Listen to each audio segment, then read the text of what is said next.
The old mansion on the hill had been abandoned for years, but no one knew why. The locals whispered about a family who had lived there long ago, a family that had dabbled in dark magic and made deals with the devil himself. They said that the family had been cursed, and that the mansion was now home to all manner of demonic entities. One night, a group of curious teenagers decided to explore the mansion, despite the warnings. They climbed the overgrown path that led up to the front door, their hearts pounding with excitement and fear.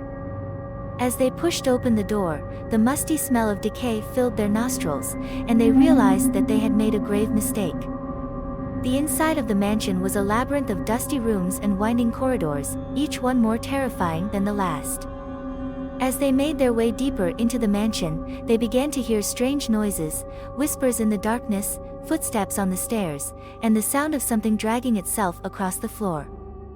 Suddenly, one of the teenagers vanished, pulled screaming into the darkness by an unseen force. The others ran in terror, but they soon realized that they were hopelessly lost. The walls seemed to shift and move, and the corridors twisted and turned in impossible ways. As they stumbled through the darkness, they saw things that no human eye should ever witness. Demonic figures with twisted limbs and leering faces, writhing masses of flesh that oozed and bubbled, and shadowy specters that whispered terrible secrets in their ears.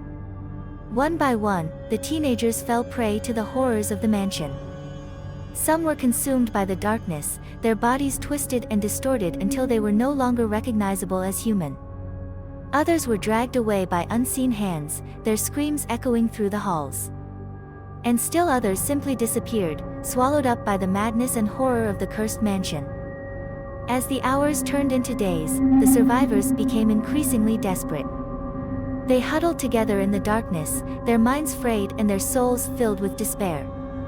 They tried to find a way out, but every door led them deeper into the mansion, and every window was barred and sealed shut.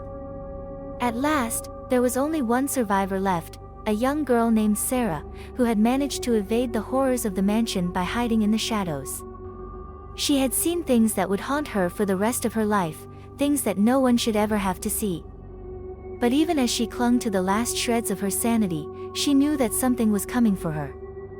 She could hear it moving in the darkness, a slow and steady slithering sound that seemed to be getting closer and closer. And then, with a sudden burst of motion, it was upon her. A writhing mass of tentacles and fangs, it wrapped itself around her body and dragged her screaming into the abyss.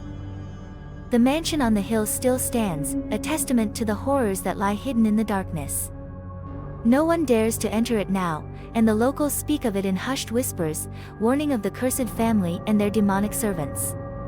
But for those who are brave, or foolish, enough to explore its depths, the mansion remains a trap from which there is no escape.